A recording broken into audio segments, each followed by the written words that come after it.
We're back with Absolute Batman issue 4, and this one's pretty unique. It's also my favorite issue so far because it's all about Absolute Batman and why he's Absolute Batman. So we begin with a moment from Bruce as a child after the death of his father in court, having urged the judge to let him speak first. And so they ask, "What do you want to say, Bruce?" Then we go to the rooftops where a gang is trying to extort money from local businesses, from three business owners who have decided that they're not going to pay up. After some back and forth, the leader of the group pushes a woman off the building, to which she then gets plopped back on the building, and they're like, "What the fuck?" And then they don't see anything, and they see a different version of Batman than we used to, that looks more like a vampire. What's interesting is I forget which version, but he looks like an older version of Batman from different comics. He actually uses some sort of paralytic fangs, some claws, and he even picks up a guy's gun. And then he goes away and he's like, "This isn't working. Like, this isn't me. This isn't what Batman is. It's just theatrics."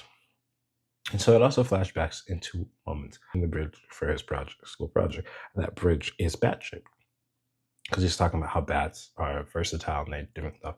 They can map out locations. They can do different stuff with their um, hand, kind of claw things, which for Batman is the Bat films. And so throughout this issue, he builds Batman. He talks about how Batman has to be smarter, stronger, faster. um, so it's the different things that go into why Batman's Batman. And so he builds and eventually creates a version that's closer to more of the modern version of Batman that we're used to. And it's in this moment where he's like, an RC car, some gadgetry, all under $1,000. This feels better. And it's like, I think I finally got it.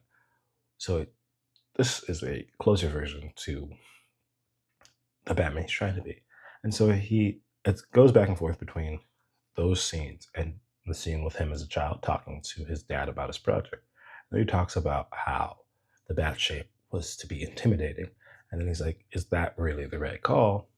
And he's thinking, and it shows him walk through the neighborhoods of people hurting, people struggling to get by, and them just trying to move forward. And he talks about how they need more than, it's not just fear or something to intimidate people. They need more than that. And so he talks about how Batman has to be, or it parallels with his bridge and with Batman saying it has to be more. And this happens to be my favorite line because I think at its core tells you who and what Absolute Batman is and why he's the way he is Bruce says as a kid to his father, maybe that would be enough, like intimidating would be enough, or what it was would be enough in any other time and place. So like in any other DC universe.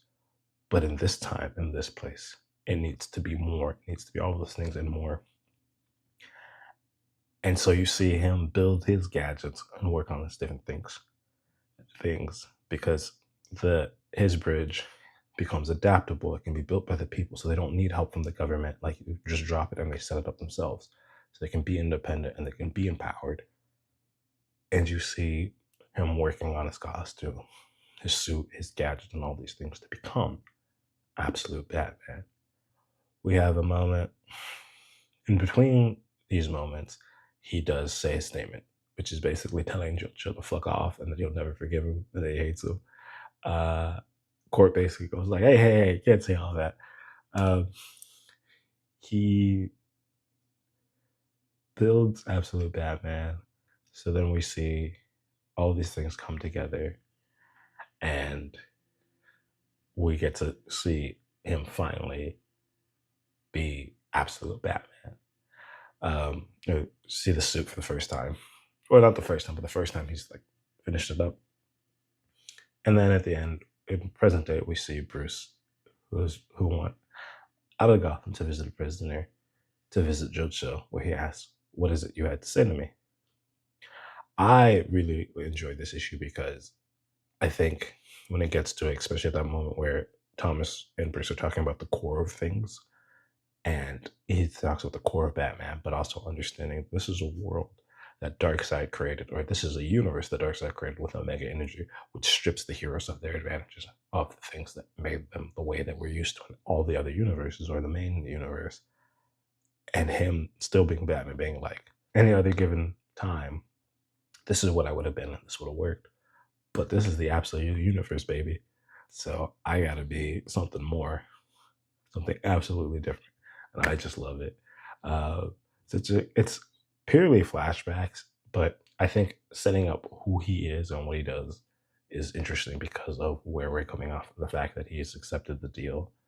And so it's him moving forward and using that to the accepting it and seeing his mindset and what makes him the absolute Batman. So that's issue 4 of Absolute Batman. Hope you enjoyed the video, and check out my Absolute Batman issue 5 or any of the other Absolute series I'm covering, or any of the other series I'm covering. And spoiler warning, hope you enjoyed. See you later.